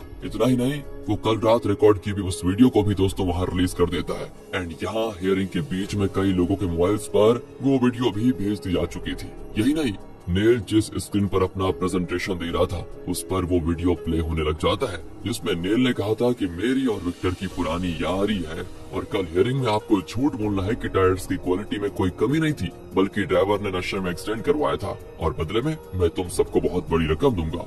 दोस्तों, शराब के नशे में लोगों ने और जो भी किया होता है उसका भी खुलेआम वहाँ पर प्रदर्शन होता है। नेल तो कैमरे से मुंह छुपाकर वहाँ से भाग जाता है। तब ली को पता चलता है कि जेजे का बॉडीगार्ड भाग गया है। वो तुरंत हॉस्पिटल की ओर भागता है जहाँ जेजे है, क्योंकि ली जानता है कि बॉडीगार्ड सबसे पहले जेजे से मिलने जाएगा और ली के बारे में सब कुछ बता देगा। दोस्तों, हॉस्पिटल में जेजे टीवी पर देख रहा होता है कि एंड्रयू प्रेस मीट में कह रहा है कि विक्टर लो क्वालिटी के डाइट्स बना रहा है और नेल का साथ दे रहा है डोडो ग्रुप का एक्स डायरेक्टर जेजे।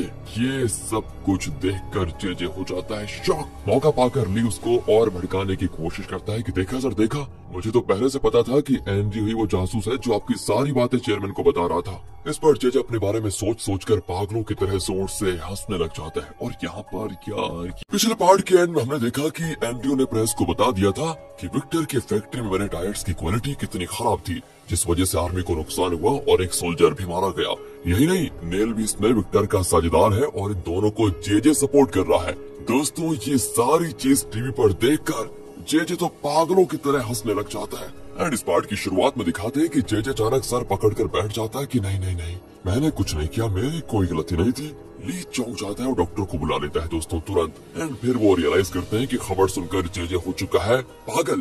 दूसरी ओर एंड्रयू को प्रेस वाले बहुत अप्रिशिएट करते हैं कि उसने पब्लिक को सच बता दिया। वो पूछते हैं कि लोग जो बातें कर रहे हैं कि आप डोडो ग्रुप के चेयरमैन के बेटे हैं, क्या ये बात सच है? तब चेयरमैन भी वहाँ पर आ जाता है और सबके सामने एंड्रयू को तारीफ करता है कि आज तुमने प्रूव कर दिया कि तुम सच में डोडो ग्रुप को चलाने के लायक हो। अरे ये सब आपकी दुआ है, आप न होते तो मैं कुछ भी नहीं कर पाता पापा। इस तरह दोस्तों पब्लिक में पहली बार वो चेयरमैन को पापा कहता है। इस तरह प्रेस और पब्लिक ये कंफर्म कर लेती है कि एंड्रयू है चेयरमैन का बेटा। तो टीवी पर ये खबर देखकर पता है ना आपको कौन गुस्सा होने वाली है? चेयरमैन की वाइफ। और वो गुस्से में सिंडी पर अपना वाइन फेंक देती है। वो भी अपनी माँ को डांट देती है कि माँ पापा का गुस्सा मुझ पर क्यों उतार रही है। ये तो छोड़िए दोस्तों, सोचिए जेल में बैठे नाथन की क्या हालत हुई होगी। वो गुस्से में जेल का टीवी तोड़ देता है। अब दूसरी ओर किमी जेजे को देखने हॉस्पिटल आती है, जहाँ ली उसको वार्न करता है कि सुनो, सर की दिमागी हालत ठीक नहीं है, वो वायलेंट हो रहे हैं, आप जरा संभल कर उनसे मिलिएगा। तो किमी कमरे में जाती है तो जेजे उसी पर अटैक करने की कोशिश करता है, लेकिन वो जेजे को शांत करवाते हुए कहती है कि डरो मत, मैं हूँ, तुम ठीक हो जाओगे। तब जाकर वो थोड़ा शांत होता है। लेकिन जब किमी उसके पास जाती है तो वो उसका गला दबाने लग जाता है और चिल्लाता है कि तुम मुझे धोखा देना चाहती थी ना, मैं तुम्हें छोड़ूंगा नहीं। फिर क्या था दोस्तों, सभी जेजे को पकड़ लेते हैं और उसे बेहोश कर दिया जाता है। उसका ब्रेन स्कैन किया जाता है और रिपोर्ट को देखकर डॉक्टर बताता है वैसे ब्रेन तो ठीक है, लेकिन जेजे को गहरा सदमा पहुंचा है जिसको वो सह नहीं पाया और इसीलिए वो इस तरह बिहेव कर रहा है। कोई दिक्कत नहीं है, उसको ठीक होने में कुछ महीने या कुछ साल भी लग सकते हैं वैसे, इसलिए बस आप लोग हिम्मत से काम लीजिएगा। पैनी ली को बताती है कि सच में जेजे के दिमाग में कोई प्रॉब्लम हो गई है। दोस्तों, यहाँ से अगले सीन में ली और पैनी एक होटल से बाहर आ रहे होते हैं और तब ली को लगता है कि जैसे उसे कोई देख रहा है। ली उसी दिशा में जाता है तो पैनी पूछती क्या हुआ, तुम इतने टेंस क्यों हो?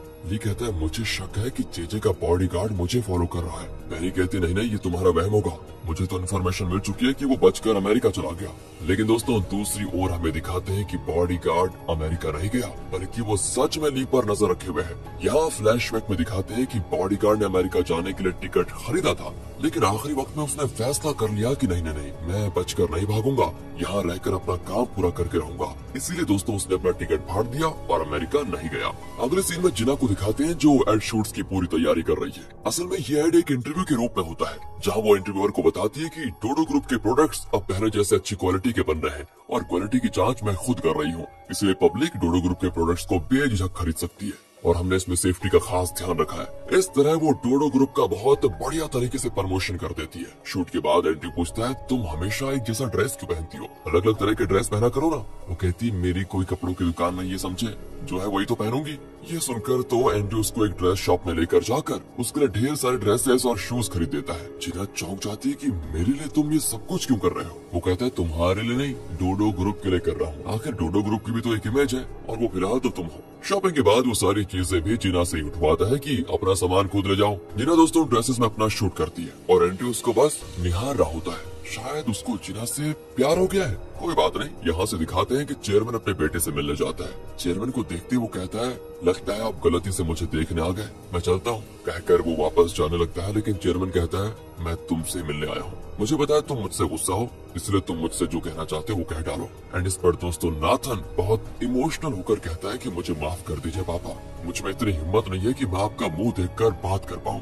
मैंने अगर इलीगल बिजनेस करके काला धन कमाया तो सिर्फ आपकी वजह से पापा, सिर्फ आपकी वजह से, क्योंकि मुझे आपसे बहुत डर लगता था, सच बताऊं तो। और मैं तो कुछ भी करके बस आपका विश्वास जीतना चाहता था, आपको यकीन दिलाना चाहता था कि मैं भी खुद की कोशिश से कुछ कर सकता हूँ। मुझे डर था कि कहीं आप मुझे निकम्मा और नाकाबिल न समझ बैठे। मैं चाहता था कि आप मुझे अपना बेटा कहने में प्राउड फील करें, इसलिए मैंने ये गलत तरीके अपनाकर खुद को साबित करने की कोशिश की, लेकिन शायद मैं गलत था। मैं आपकी बहुत इज्जत करता हूँ पापा, पर मैं अनजाने में हर कदम पर गलती कर रहा था शायद, इसलिए प्लीज मुझे माफ कर दीजिए। और वैसे भी आपको तो दूसरा बेटा मिल गया, इसलिए अब आप खुश रहिएगा। दोस्तों यहाँ थोड़ा इमोशनलिटी बहुत ज्यादा हो जाती है। चेयरमैन इमोशनल हो जाता है कि देखो बेटा, तुमने जो भी किया, लेकिन हो तो तुम मेरे बेटे। मुझे खुशी है कि कम से कम अब तुम अपने बाप की फीलिंग्स को समझ पाए। कहकर दोस्तों चेयरमैन चला जाता है। नाथन यहाँ पर बहुत रोता है दोस्तों। यहाँ से दूसरी ओर विक्टर और नेल के खिलाफ प्रोटेस्ट जोर पकड़ चुका था। लोग तो नारे लगाते हैं कि नेल को अपनी पदवी से इस्तीफा दे देना चाहिए। एंड तुरंत विक्टर नेल को कॉल करके एक जगह पर बुलाता है और नेल कहता है कि सारी मुसीबत की जड़ पता है कौन है? तुम।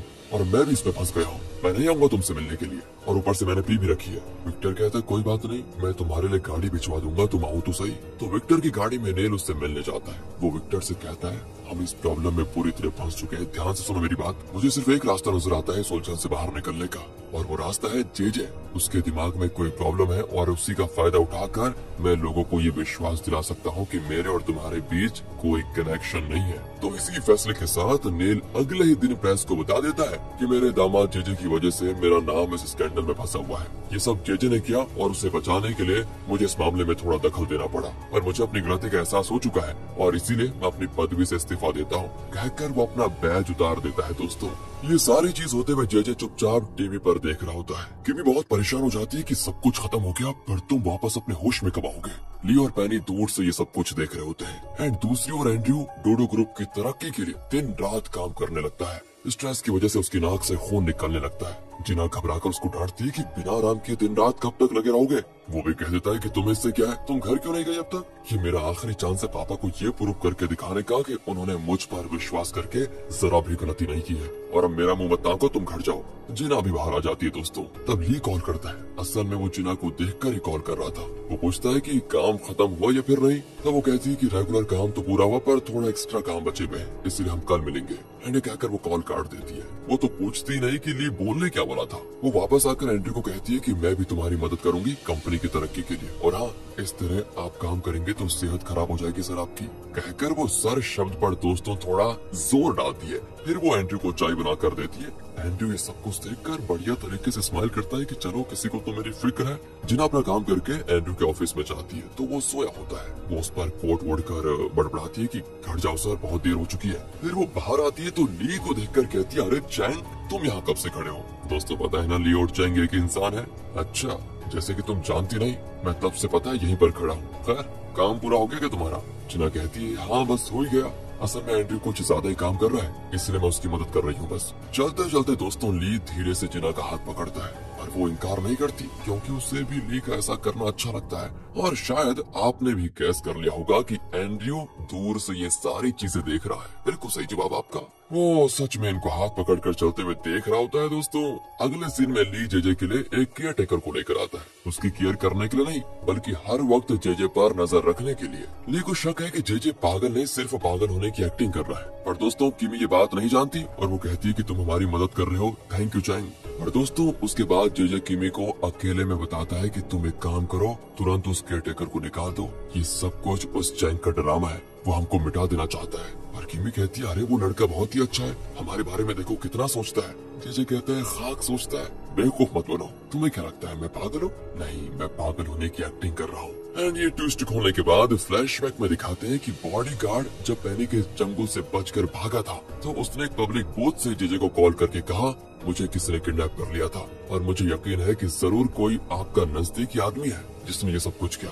मुझे तो चैंग पर शक है, इसलिए काम करिए, आप उस पर भरोसा मत कीजिए। फिलहाल फोन पर तो मैं ज्यादा बात नहीं कर सकता, आपसे मिलूंगा तो सब बताऊंगा। फिर वो जेजे से मिलने भी आता है और बताता है मुझे जहाँ रखा गया था वहाँ सब चाइनीज लैंग्वेज बोल रहे थे, क्या हमारे नजदीकी सर्कल में कोई है जो चाइनीज भाषा जानता है? तब जेजे को पैनी की याद आती है जो कि चाइनीज जानती है। ओह माय गॉड, तो क्या सब कुछ वो ये सब कुछ कर रही है? लेकिन वो छोड़िए, चैंग को मुझसे क्या दुश्मनी हो सकती है? एक बार फिर जेजे को शक होता है कि शायद वो ब्लड सैंपल बदला गया था और शायद चैंग ही ली है।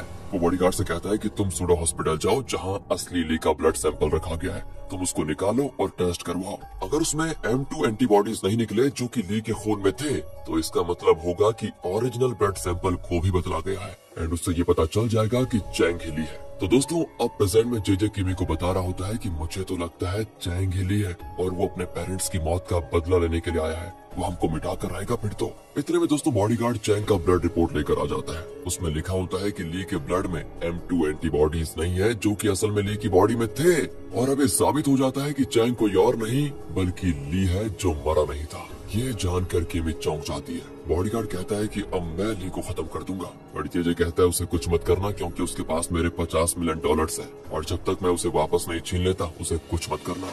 उसने जो मुझे बहुत घुमाया है अब मेरी बारी है उसे घुमाने की। कहकर दोस्तों जेजे अपना पहला प्लान बताता है और केयरटेकर से करता है इसकी शुरुआत। वो बहुत ज्यादा वायलेंट हो जाता है और जानबूझकर केयरटेकर पर हमला करता है। वो औरत घबराकर ली के पास भागी चली आती है कि मुझे ये काम नहीं चाहिए, वो आदमी बहुत ज्यादा पागल हो चुका है, ये रहे तुम्हारे पैसे और मुझे तो अपनी जान प्यारी है। कहकर दोस्तों वो भाग जाती है।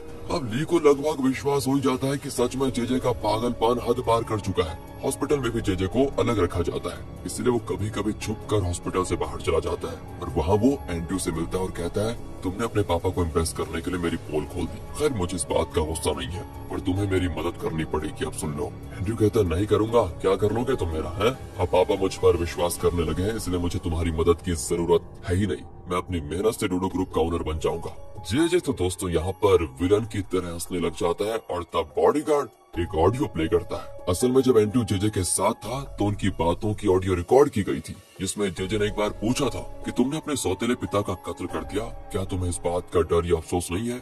एंड्रयू ने कहा था कि हाँ मैंने ही कत्ल किया है और मुझे उसका जरा भी अफसोस नहीं है। वही ऑडियो दोस्तों अब प्ले की जाती है और जेजे कहता है क्या मैं इसे मीडिया को दे दूं?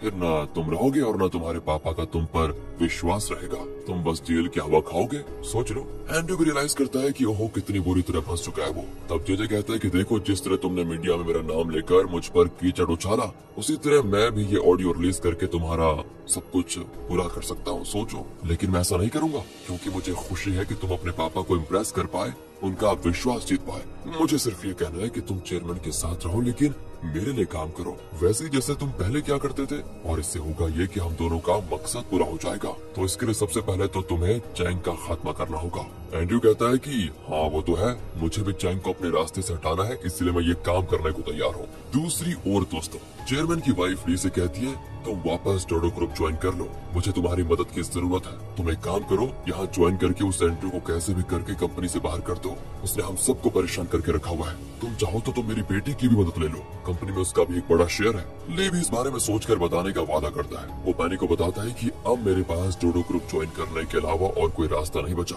तभी मैं जेजे के करीब जा पाऊंगा और उसे खत्म कर पाऊंगा। दूसरी ओर बॉडीगार्ड और एंड्रयू मिलकर ली के खिलाफ एक मस्त प्लान बनाते हैं। बॉडीगार्ड बताता है कि पैनी ली की मदद कर रही है और पैनी का एक बॉस है जिसके बारे में हमें पता लगाना होगा, तब जाकर हमें पता चलेगा कि वो ली की मदद आखिर कर क्यों रही है। तो दोस्तों वो पैनी के घर में कैमरा सेट करने का प्लान बनाते हैं। बॉडीगार्ड पैनी के घर के लॉक को एक हैकिंग की मदद से खोल देता है और घर के अंदर कर देता है कैमरा सेट। दूसरी ओर एंड्रयू का असिस्टेंट पैनी की आर्ट गैलरी में कई सारे कैमरा सेट कर देता है। अब एंड्रयू घर पर बैठे बैठे जान सकता है कि ली और पैनी के बीच क्या क्या बातें होती है, वो क्या क्या करते हैं और आर्ट गैलरी में चल क्या रहा है। यहाँ चेयरमैन को दिखाते हैं जो सिंडी से कहता है बेटी तुम भी कोई ढंग का काम क्यों नहीं कर लेती कंपनी में, मैंने तुम्हारे लिए एक असिस्टेंट को बुलाया है। और वो अपने पापा की बात सुनने के बजाय मोबाइल पर ली को मैसेज करने में मशरूफ होती है, लेकिन टाइप कर करके डिलीट भी कर देती है, पता नहीं क्यों, क्योंकि ली को मैसेज भेजने की उसकी हिम्मत नहीं होती। इतने में ली आ भी जाता है और चेयरमैन कहता है कि यही है वो असिस्टेंट। बस दोस्तों ली को देखते सिंडी खुशी से उछलने लग जाती है।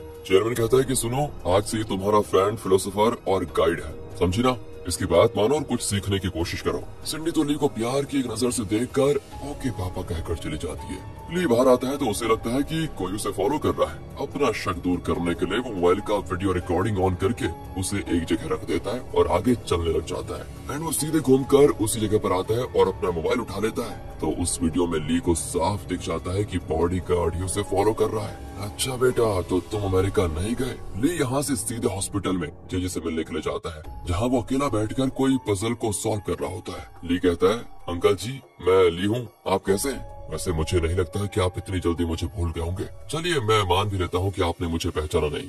जे एकदम गुस्से में उठकर उसको देखने लगता है और यहाँ अपने पार्ट के एंड में हमने देखा कि ली जे से मिलता है जो हॉस्पिटल में एक अलग कमरे में रखा गया है। ली कहता है कि अंकल जी मैं ली हूँ, आप कैसे हैं? वैसे मुझे नहीं लगता कि आप इतनी जल्दी मुझे भूल गए होंगे। चलिए मैं भी मान लेता हूँ कि आपने मुझे पहचाना नहीं।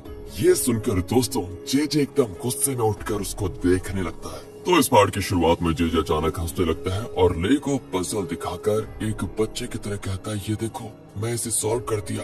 पर ले कहता है कि देखो तुम पागल हो या नहीं इसकी मुझे कोई परवाह नहीं है। मैंने तो तुम्हें तड़पा तड़पा कर मारने की शपथ ली है और उसे मैं किसी भी हाल में पूरा करके रहूंगा।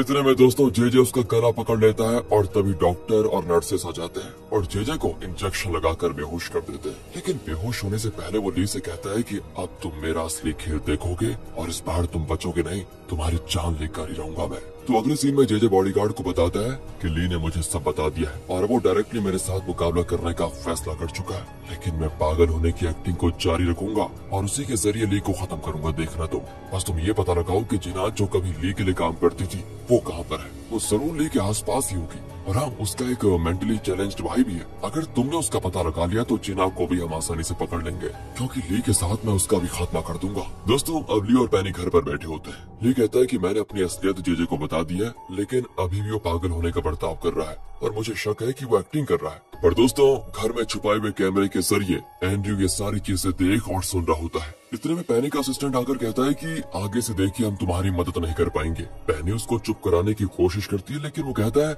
हमने अब तक किसी ने तुम्हारी मदद की थी क्योंकि हमें खून से वैक्सीन बनाना था और हम उस वैक्सीन को बना चुके हैं और आगे से हम तुम्हारी मदद नहीं कर पाएंगे। अब ये सुनकर ली समझ जाता है और कहता है कोई बात नहीं, जो करना है वो मैं अब खुद ही कर लूंगा। कहकर वो चला जाता है। दोस्तों पैनी तो असिस्टेंट से भिड़ जाती है कि तुमने उसे ये सब क्यों बताया। वो कहता है तुम सपनों की दुनिया में जी रही हो, तुम ली से प्यार करने लगी हो जो कि गलत है। क्या तुम जानती नहीं कि बॉस किस तरह का आदमी है? उसे पता चला तो जरूर हम दोनों को मार डालेगा। इस पर पैनी चुप हो जाती है और पूछती है क्या वैक्सीन वाकई में तैयार हो गया है? असिस्टेंट कहता है कि हाँ लेकिन वो काम करेगा या नहीं ये तो वो रिसर्चर ही बता सकता है जो देश छोड़कर भाग गया था। एंड उस रिसर्चर का नाम डेविड बताया जाता है। दोस्तों ये बातें सुनकर एंड्रयू सोचने लगता है कि कौन हो सकता है वो। दूसरी ओर ली को जिना का कॉल आता है और वो कहती है कि मैंने प्रॉमिस किया था ना तुम्हें कि तुम्हारे घर आऊंगी। मैं आ गई, तुम्हारे घर के बाहर ही खड़ी हूँ और कुकिंग के लिए कुछ चीजें लेकर आई हूँ। ली बड़ा खुश हो जाता है और कहता है मैं तुम्हें दरवाजे का पास कोड बता देता हूँ, तुम कीन करके अंदर जाओ, मैं आ जाऊंगा। जिना भी वैसा ही करती है और डिनर के लिए कुछ डिशेस बनाती है और जब ली आता है तो दोनों मिलकर खाते हैं। ली पूछता है कि क्या तुम्हारा कोई फर्स्ट लव था? वो कहती है तुम वो सब क्यों जानना चाहते हो? अरे बस यूं ही पूछ रहा था, बताओगे तो बढ़िया रहेगा। वैसे जिना कहते हैं कि हाँ है मेरा एक फर्स्ट लव। जब मैं हाई स्कूल में थी ना तब उससे मेरी मुलाकात हुई थी पर वो लड़का बहुत ही अमीर था और शायद उसी की वजह से उसका एटीट्यूड एकदम खराब था, पर न जाने क्यों मुझे वो बहुत ही पसंद था। दोस्तों ये बातें कहते कहते जिना उन दिनों की यादों में खो जाती है। ली का चेहरा तो देखिए जरा कितना शर्मा रहा है क्योंकि जिना इसी की तो बात कर रही है। मन में उसके लड्डू फूटने लगते हैं और पूछता है क्या तुम अब भी उसे मिस करती हो? वैसे वो रहता कहाँ है अब? जिना कहते हैं अरे छोड़ो ना उन बातों को और कोई बात करते हैं। इसी बीच एंड्रयू अपने ऑफिस आकर सीक्रेट कैमरा से देखता है कि ली के घर में जिना बैठी हुई है। वो टेंशन में हो जाता है और तुरंत जिना को कॉल करके कहता है कि कहाँ हो तुम? वो कहती है मैं अपने फ्रेंड के घर पर हूँ। तो वो कहता है कि अच्छा ऑफिस में कितना काम पड़ा हुआ है और तुम आराम से फ्रेंड के घर जाकर गप्पे लड़ा रही हो क्या? जल्दी ऑफिस आ जाओ, इमरजेंसी है। जिना भी ली को बताकर सीधे ऑफिस जाती है जहाँ एंड्रयू बहुत बिजी होने की परफॉर्मेंस दे रहा होता है और कहता है ये कल के शूट के लिए स्क्रिप्ट है, घर जाकर तैयार करो इसको अच्छे से और हाँ सीधे घर जाना और कहीं मत जाना। जिना अजीब सा मुंह बनाकर कहती है ठीक है सर। हमेशा रौब झाड़ता रहता है पागल कहीं का। ये सोचकर जिना चली जाती है। दोस्तों तो चलिए अगले दिन शूटिंग में आ जाइए। यहाँ होती है एड की शूटिंग और जिना बहुत ही अच्छा परफॉर्मेंस देती है। इतने में चेयरमैन की वाइफ आती है जो पहले से जिना से चिढ़ती थी। वो जिना को डांटने लग जाती है कि तुम यहाँ पर क्या कर रही हो। तभी एंड्रयू बीच में आ जाता है और कहता है कि एड शूटिंग चल रही है, उसकी जिम्मेदारी मुझे दी गई है, आपका इसमें बोलने का कोई हक नहीं है। चेयरमैन की वाइफ उसे भी काफी सुनाती है कि ये तुम्हारी लगती क्या है जो हर जगह से प्रमोट करने की तुम कोशिश कर रहे हो? इस कंपनी में ऐसी क्या खामी है जो इस मनुष्य लड़की के चेहरे की जरूरत पड़ गई?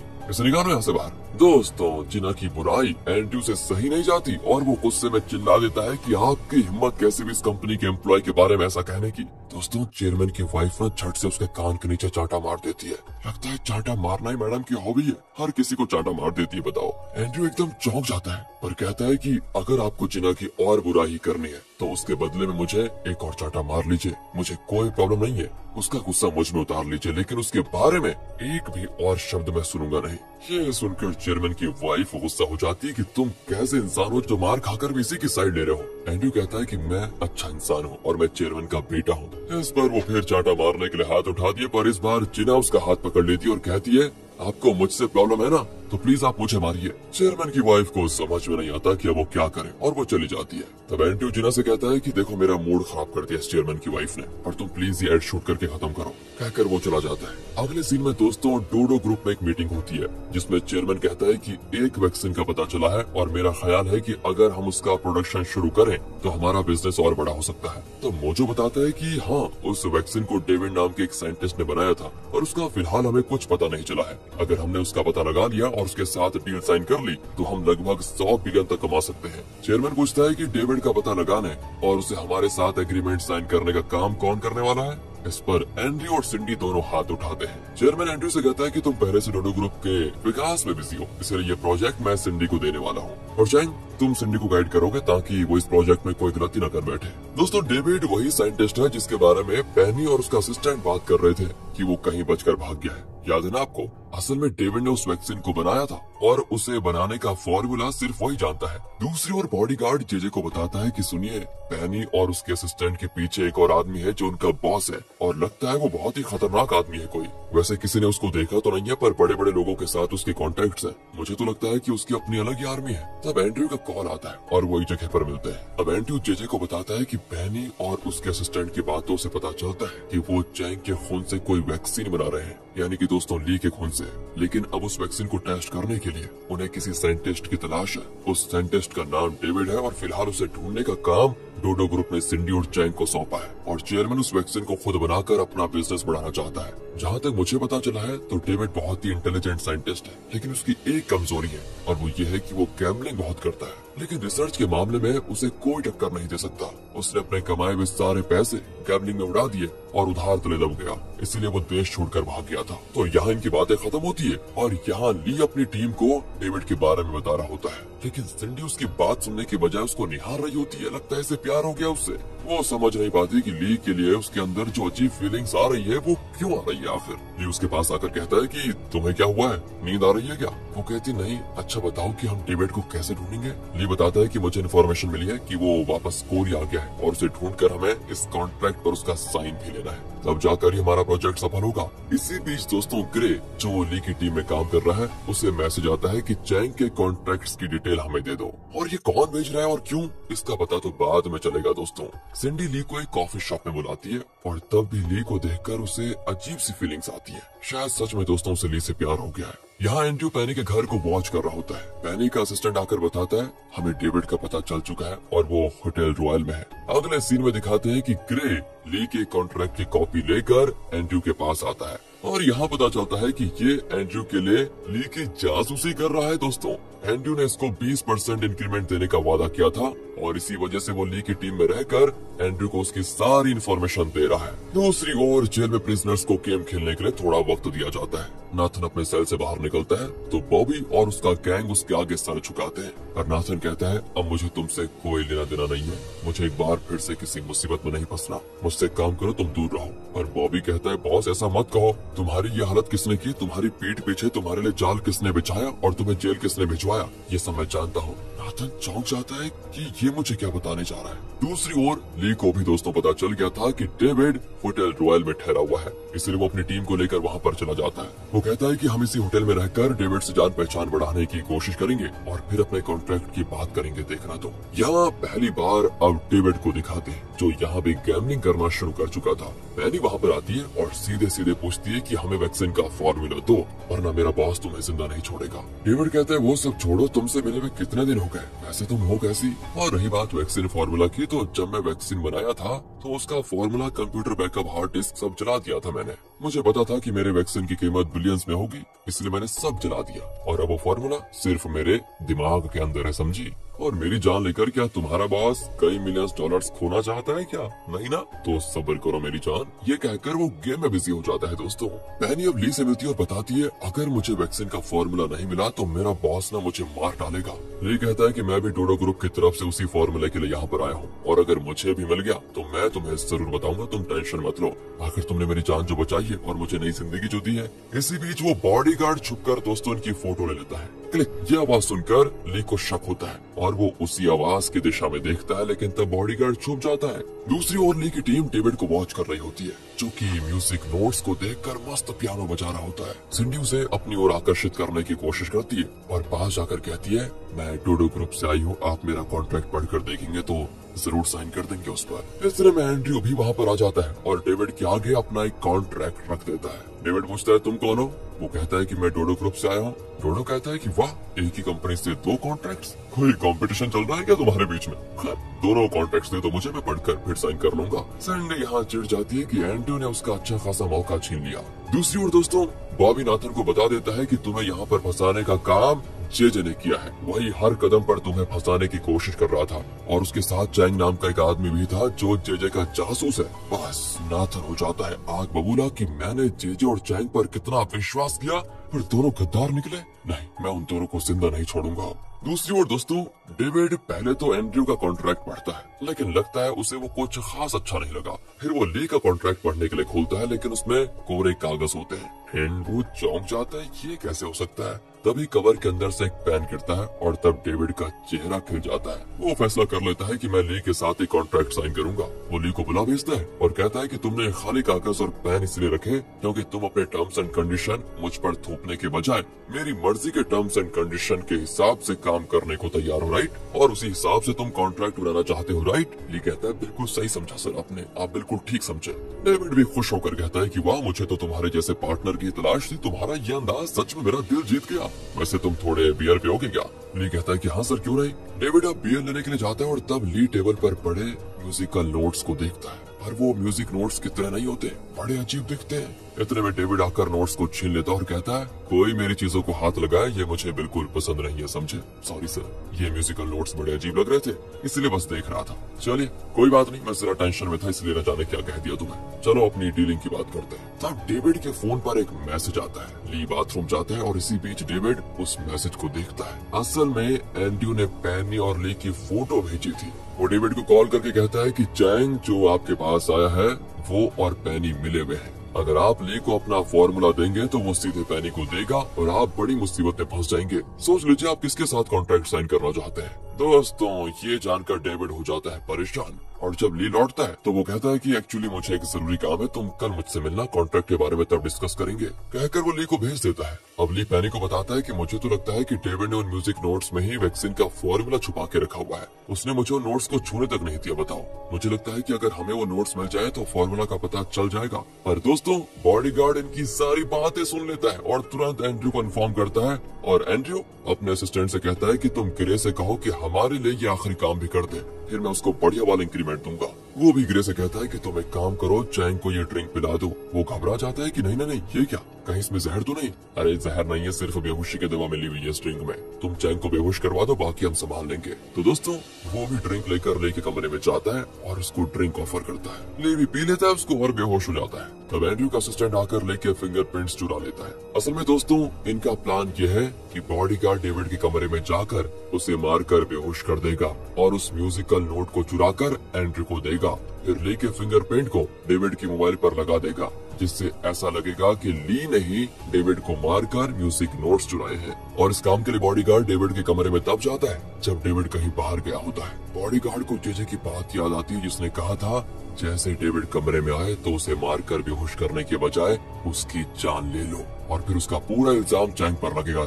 इस तरह एक ही तीर से 2 निशाने हो जाएंगे, क्योंकि हमें वैक्सीन का फॉर्मूला भी मिल जाएगा और कत्ल के जुर्म में चैंग भी जेल चला जाएगा। दोस्तों चैंग और ली सेम है, ठीक है? मैं एक बार फिर बता देता हूँ। आगे बॉडीगार्ड पूछता है तो एंड्रयू का क्या? उसे तो ये प्लान बताया नहीं आपने। जेजे कहता है उसे छोड़ो ना, वो हमारा कुछ नहीं बिगाड़ सकता। तो दोस्तों आप प्रेजेंट में बॉडीगार्ड कमरे में छुपा होता है और जैसे डेविड आता है तो उसके सर पर एक भारी स्पैनर मारकर गिरा देता है। उसके सर से बहुत खून निकलता है और लगता है ये मर गया। फिर वो डेविड के फोन पर ली का फिंगरप्रिंट रख देता है और ली के कमरे में जाकर उसे घसीटकर डेविड के कमरे में ले आता है और उसे डेविड के पास लटाकर स्पैनर दे देता है उसके हाथ में, जिससे पुलिस को ये लगे कि इसने डेविड को मारा। एंड इसके बाद वो जेजे को इन्फॉर्म कर देता है कि काम आपका हो गया है। जेजे की खुशी का ठिकाना नहीं होता। कहता है कि बस अब मेरे हाथ में फॉर्मूला मिल गया और अब मैं वो सब कुछ हासिल कर लूंगा जो मैंने खोया है। दूसरी ओर जिना को दिखाते हैं जो अपने भाई को देखने हॉस्पिटल जाती है। तो वो अचानक कहने लगता है कि मैंने ली को देखा। जिना कहती है उसका नाम मत लो, अगर किसी ने सुन लिया तो मुश्किल हो जाएगी। पर दोस्तों वो सर पीट कर अजीब तरह से रोने लग जाता है और बार बार दोहराता है कि जिना को पता नहीं चलना चाहिए कि चैंग ही ली है। दोस्तों आपको तो पता ही है ना कि जिना नहीं जानती कि चैंग ही वो ली है जहाँ वो काम करती थी पहले। ठीक है, फिर पता है आपको। तो अब असल में पैनी का असिस्टेंट जब पहली बार यहाँ पर आया था तो वो पैनी को ये बात बता रहा था और तब जिना के भाई ने उस बात को दोहराना शुरू किया था। ये भी आपको पता होगा, पिछले एपिसोड्स में आपने देखा था। तो अब अचानक वो फिर उस बात को कहने लग जाता है। जिना बौखला जाती है और बार बार पूछती है कि तुम ये क्या कह रहे हो, क्या सच में चैंग ही ली है? वो कहता है कि हाँ वही वो ली है जहाँ तुम पहले काम करती थी। जिना बहुत इमोशनल हो जाती है और तुरंत ली को कॉल करती है, लेकिन ली वो तो बेचारा डेविड के कमरे में बेहोश पड़ा हुआ है। उसका फोन बजता है पर क्या फायदा। तब डेविड का हाथ जरा हिलता है जिसे पता चलता है कि वो अब भी जिंदा है, पर ली को होश नहीं आता। बहुत देर के बाद भी जब ली कॉल नहीं उठाता तो जिना घबरा जाती है कि इसको क्या हो गया। सुबह होते ही वो कार को लेकर ली को देखने जाती है। रास्ते भर वो ली को कॉल करना जारी रखती है लेकिन वो उठाता नहीं। और फ्लैशबैक में दिखाते हैं कि जिना ने जॉन को भी ये बता दिया था कि चैंग ही ली है। जॉन कहता है कि तभी तो मैं सोचूं कि वो तुम्हारी इतनी केयर क्यों कर रहा था। उस दिन तुम्हारे भाई का हॉस्पिटल बिल भी उसी ने भरा था और उसने मेरा मुंह बंद करवा दिया कि मैं तुम्हें सब कुछ ना बताऊं।